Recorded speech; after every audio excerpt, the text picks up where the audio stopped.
While others missed the moment, these leaders saw the signal and made the bet. In this episode, Wayne Ting, Chief Executive Officer of Lime, reveals the bold bet that redefined urban transportation.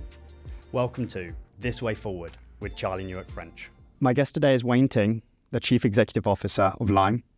Lime is a micromobility company with scooters and bikes in about 30 countries. Since Wayne stepped in as CEO, Lime has gone from being a scrappy startup with competitors everywhere to being the market leader in the space and, frankly speaking, redefining how people get around cities. Wayne, thank you for joining me today. Charlie, thank you for having me. You know the format here today. This is a 10-minute conversation, rapid-fire questions, all centered around big strategic bets that you made at Lime that allowed you to become the market leader. If you're up for it, let's dive in. Sure, let's do it. Cool, let's set the stage. So the first question is, 5 years ago, you clearly see something very different to what your competitors saw. They were all vying to be in the position you're in now. You ended up here as a market leader. What was the big strategic bet you made that others didn't? Yeah, I think there are three big differences that I'm happy to dig in. One is proprietary hardware. Second is tech-enabled operations. And third is a real differentiation around government relations and building relationships with cities. But I'd like to focus on just the first one, which is in-house hardware. So like 5.5 years ago when I became the CEO, the company was still losing a ton of money. We had just raised essentially an emergency round of funding. It was about $170 million. But the year prior, we lost $300 million. So even the incremental funding was maybe 6 months of incremental runway. And we had to make deep cuts to the business to turn it around because we didn't have a ton of time and we weren't going to raise more money in the middle of the pandemic. And I would say one of the big decisions we had to make was what to cut and what to keep. And every smart person I talked to, they're like, you got to get rid of your hardware because off-the-shelf hardware was readily available. All of our competitors buy off-the-shelf hardware, actually from the exact same company in China. And they were like, you're going to save tens of millions of dollars by firing your hardware team. And then you're not going to lose that much because you're not going to lose a competitive edge against your competitors who all buy the same hardware. This is also where I think when we were thinking through that question, should we do this back then? The heart of the question is, what are the core competencies that we have or should have to win in this industry? And once you answer that question, then you can decide you should absolutely never outsource a core competency, especially something that should be your core competency. And when we looked at our business, the biggest cost that we have, the biggest use of cash was the scooters and bikes that we're buying. So how long do they last? How often do they break? How much spare parts do they consume? Is the key to unlocking profitability and was the key for why Lime wasn't profitable and why nobody else in the industry could make any money. They didn't last very long at the beginning. In fact, when I first joined Lime, before I was CEO, the average scooter only lasted 30 days. And so you couldn't make the business work because every 30 days you have to buy an entire fleet for the whole world. And as people were saying that you should outsource this, my question is, but this is the key to the unlock to the P&L. But it's also key because this is what our customers experience. It's what differentiates Lime on the street. I think every e-bike and e-scooter on the Lime platform, we engineer, we design, and we produce in-house. And as I was thinking about it's not just like, how can I cut costs this week? It's like, how do I build a long-term business that is truly differentiated? And you can't drive customer preference unless you can differentiate. So it was clear to me that even though I could maybe take out tens of millions of dollars of cost, it was not worth the trade-off, which is losing differentiation and losing control over the key unlock to profitability. So as you say that, it seems incredibly obvious now. Obvious that part of your product proposition must be your actual scooters and your actual bike. And also, it seems clear that if you're going out to the same supplier and all buying the same product as your competitors are, you're not going to have any control over that cost. Why weren't other people seeing that as an obvious thing 5 years ago? What advice were they getting? Or you said other people were giving you advice. Were you getting advice of, you're a software company, stay in software? What was going on in the market back then that made this non-obvious? So I would say the two big arguments that I heard, one was Uber doesn't build their own cars. You're a network. You're not a hardware company. Like Uber clearly buys from the same OEMs that everyone else buys from. And the second big argument is that it's hard enough to do one thing well. And that could just be a consumer-facing transportation network. Trying to do 2 or 3 or 4 things well when you're a tiny startup is how most startups die.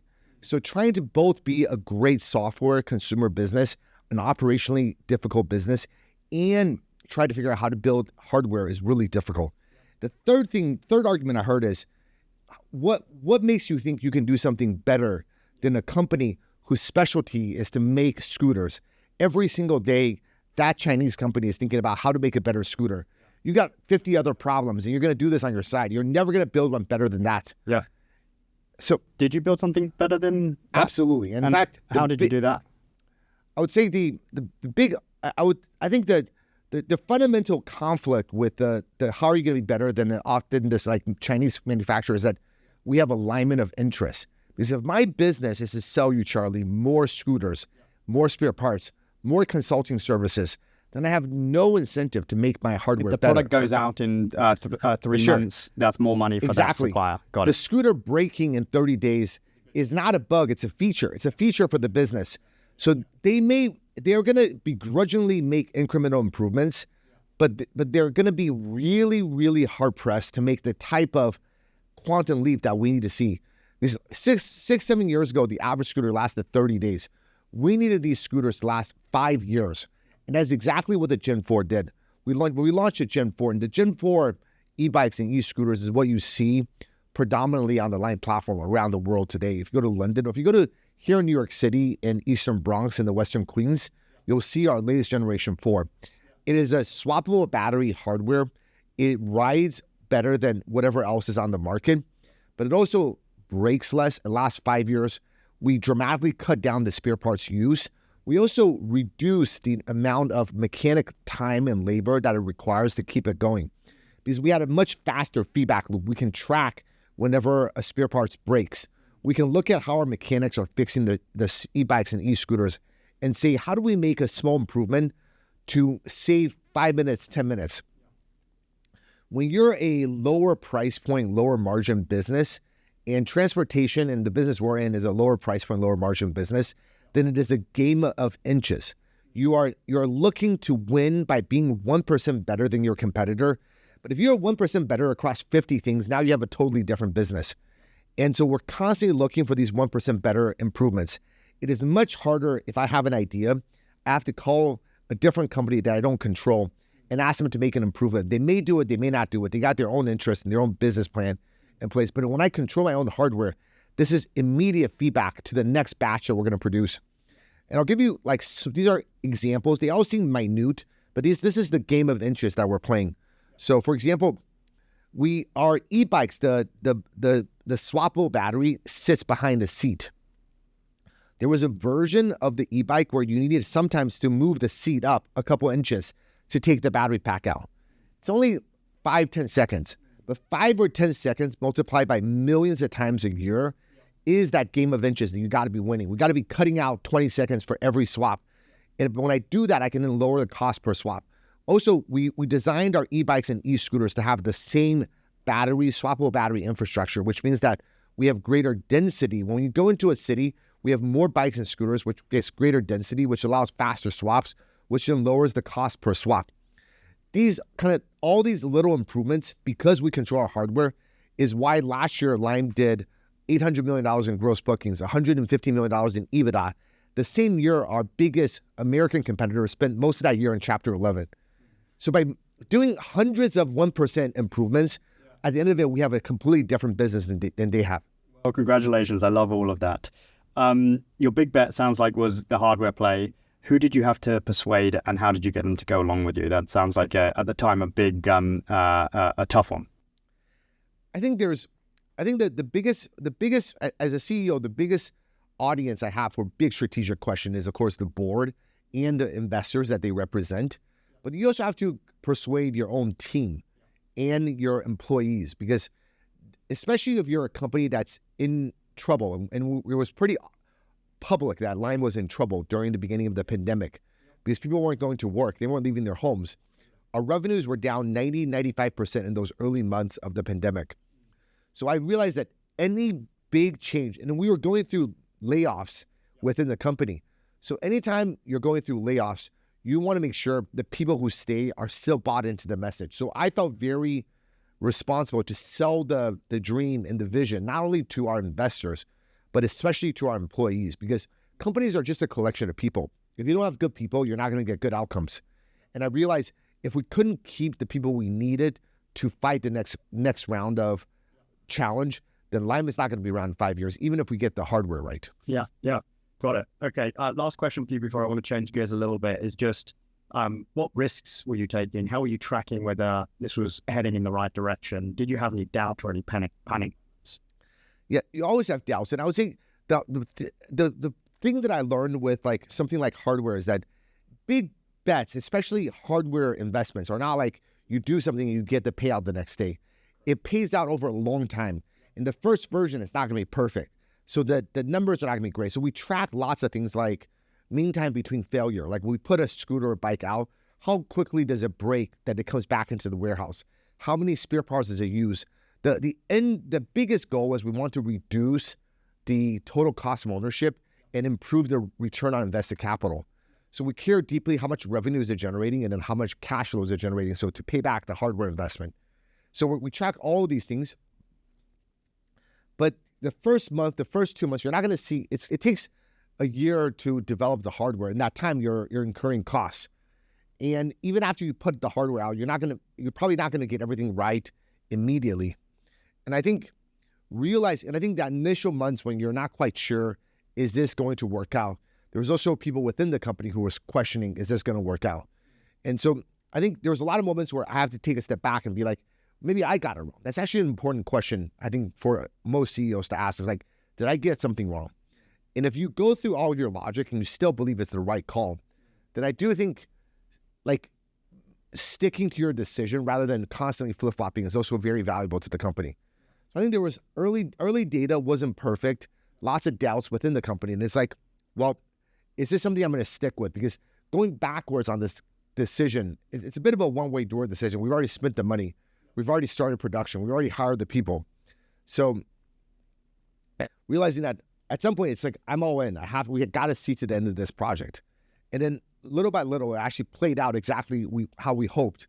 Like the numbers started to match what we were seeing in our initial predictions. And we saw much faster payback, much lower total cost of ownership, and higher return on invested capital. Yep. Got it. Awesome. We don't ask our guests for trade secrets. So you don't need to tell me your future strategy, but what is the future of micro-mobility from your perspective, from Lime's perspective? Yeah, I think the biggest opportunity that I see is the true transformation of big cities around the world. So like London is a great example. You go to London today, you walk around, there are people using Lime bikes to go to work, to go to the grocery store, to do everyday things. We are a core part of the transportation ecosystem. For people under the age of 40, 50% of Londoners use shared micromobility at least once a week. This is how do we get more cities to take that on is like, I would say most people in most cities still don't use bikes and scooters or low carbon emissions products to go to work. They are either driving, especially in America, outside of like New York City, people are driving still for most of their transportation, even short distance trips. So I would say my biggest hope and dream is that in the next 5 years, we aren't just in the footprint we are in today. We are in every major city around the world. I think the second thing is that when I first joined Lime, I thought this was going to be a big city only business. I think what's surprised me is how well we work in second tier cities. So we have a great business in Minneapolis, in Oklahoma City, in Tulsa, Oklahoma. I grew up in Nebraska. We're in Omaha, Nebraska. We launched New Mexico. I live in New Mexico now. We launched Albuquerque this year. And we do really well in these cities with very high demand. And I think that surprised me in terms of the applicability of shared micromobility in cities, even as you get smaller into cities that are like, let's say 100,000, 200,000 people, we still see a lot of the reasons why people would use us in London is true also in a place like Tulsa. And there are lots of Tulsa, Oklahomas that we can go to. And so the dream is a true transformation of our transportation ecosystem. And we need to, because the number one source of carbon pollution here in the United States and in Europe is from transportation. The vast majority of that is coming from cars, personal cars. So if we want to tackle the challenge of climate change, then we need to drastically reduce our reliance on cars and increase adoption of lightweight, low emissions alternatives like bikes and scooters. Yeah. Awesome. We are at time. Wayne, your big bet for Lime was owning hardware that allowed you to have substantially better costs, which you passed on to consumers, and a much better product ultimately. Congratulations on everything you've done, and we wish the best to Lime. We're going to be watching you from the sidelines, and thank you for joining This Way Forward. Thanks, Charlie. Really appreciate you having me here today.